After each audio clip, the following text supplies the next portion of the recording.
It's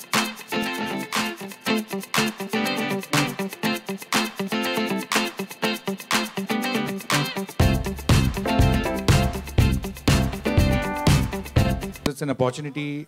It's a new experiment, okay, and which is MTV is doing with HUL, and I think it's the next step. You know, it's about, it was waiting to happen. Somebody had to do it, and that MTV is doing it is fantastic. You know, so my reaction was lovely. I mean, I just didn't even think twice about it. I just immediately said yes to them, because this is the future. I think this is how it's going to move ahead. Good content, which is supported by a good channel and which is supported by a good brand, you know, or brands, is about to happen. And all of us directors, I think I speak for most or all of them, that all of us are waiting for opportunities like this to kind of do something new, something different, something where we are not bound by box office, we are not bound by stars and dates and problems, and we can just do what we want. And I think that is the opportunity that MTV is giving, and that's perfect. Can't ask for more. मुझे लगता है कि audience ना बहुत ऐसे Hindi face advertising से थोड़ी सी उकता गई है। वो ब्रांड की फिलॉसफी, ब्रांड के बारे में लोग इतने आजकल ये हो गए कि कोई इंटरनेट में जाके रिसर्च करके प्रोडक्ट के बारे में पता कर लेते हैं, एंड कंज्यूमर्स बहुत स्मार्ट हो गए हैं आजकल। तो इसलिए ब्रांड की फिलॉसफी, ब्रांड के बारे में नए नए तरीके से पहुंचने की ज़रूरत है अभी। I think everybody is trying, all the advertising agencies, everybody is trying to reach into the consumer in a unique way, and I think this is a unique way. I not say new, but unique and new for India. BMW ने बहुत पहले ऐसी फिल्में बनानी शुरू कर दी थी waste में, और मुझे लगता है कि दिस विल बी, और मुझे पूरा यकीन है ये इस प्रोजेक्ट में आने के लिए, हाँ इसलिए किया मैंने, मुझे मालूम है फ्यूचर है।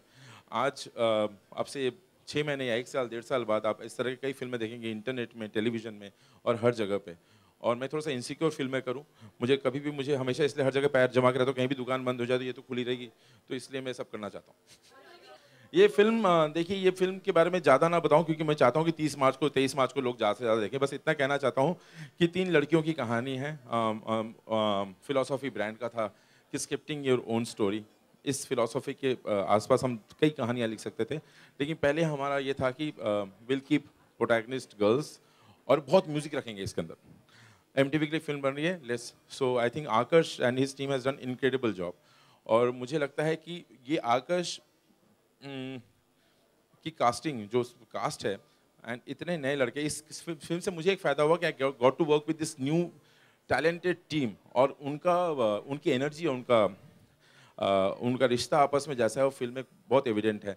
And he really got little overboard. 40 minute 45 minute की फिल्म बनानी थी, उन्होंने 1 घंटे की बना दी, लेकिन इतनी अच्छी बनाई कि हमसे 15 मिनट काटा नहीं गया।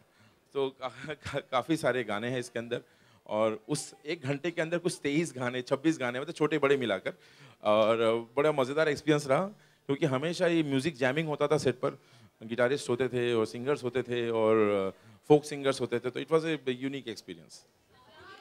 I think that way both MTV and HUL have been very generous because they've given us a very open brief in that sense. ऐसे नहीं है कि हमें ज़बरदस्ती ठूसना है। It's more about the values. जैसे मैंने कहा, वो जो glamour and confidence and the kind of girl that we want to portray, her values, where she comes from, इन सारे चीज़ें में उनके भी ब्रांड का जो आइडेंटिफिकेशन होता है, तो I think those are very nice ways to do it. And of course there is a way which, जो एक फिल्म में भी एक ड्रामेटिक एक पॉइंट पे अगर हम लेके आए तो उनको भी मज़ा आएगा, एंड होपफुली स्टोरी टेलिंग में भी एक हाई हमें मिलेगी। सो दैट इज़ होपफुली जो हम अचीव करेंगे।